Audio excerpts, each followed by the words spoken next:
coming up on my very first full year of having pet insurance with this guy. And I'm going to give you guys the full cost breakdown of how much it cost us, how much we spent in vet bills, how much we were reimbursed, and if it was actually worth it for us. Let me just start by saying this guy is an accident prone dog. If anyone's dog's going to get hurt or sick, it's mine. Okay, for starters, I use FIGO Pet Insurance. I am in no way affiliated with them. Literally, I was so overwhelmed by the sheer amount of pet insurance options that I just went with FIGO because they do, it's either like a 10 or 15% off discount if you have a Costco membership. Our cost is $471 annually, which comes out to $39-ish a month. We have a $250 deductible, meaning we have to spend $250 out of pocket before they start covering anything. Once we hit our deductible, they will cover 70% of our costs up to $5,000 per year. Let me just tell you really quick where we messed up so you don't make the same mistake.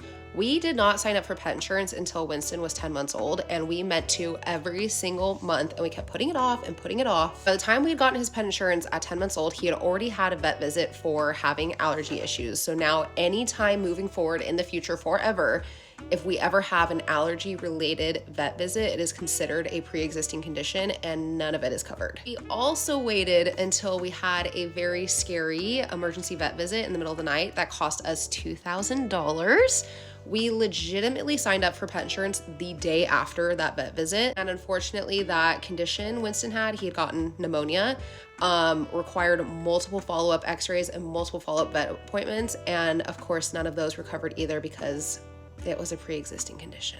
Our plan specifically covers injury, illness, rehabilitation if he needed like some type of therapy after an injury, and something else I don't remember. It does not cover exam fees, so just like walk in the door and be seen, you have to pay like what, $60 or $70. It does not cover that, doesn't cover vaccinations, and I don't think medication is covered either. We filed 5 claims this year. The first 3 just went to our deductible alone. Just so you know too, when you're trying to hit your deductible, it is not just the full amount you spent at the vet. If exam fees are not covered by your pet insurance, exam fees do not go towards your deductible. It does medication, neither does vaccinations. So it took us 3 vet visits to hit our deductible.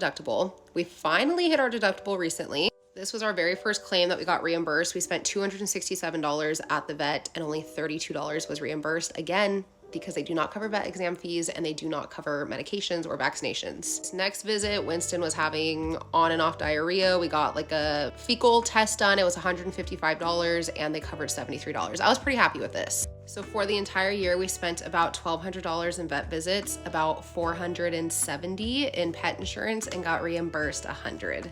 So technically, having pet insurance put us in the negative, but I promise you I will never ever not have pet insurance again. If we had gotten that prior to Winston's pneumonia incident, literally every vet visit this year would have been reimbursed. I also never stress anymore about like, oh, is this something we should go to the vet for? Like, I just know we have pet insurance. Worst case scenario, something gets reimbursed from the appointment. Also, some pet insurances have a lot of perks. For us, we get live vet chat, which I have used so many times. Anytime I have a question about something, I'm unsure if I should take him in, and you have an option to live chat with a vet, which is just the most reassuring thing ever. On one hand, I'm glad we did not get reimbursed a ton of money because that means he was healthy and not a lot happened this year.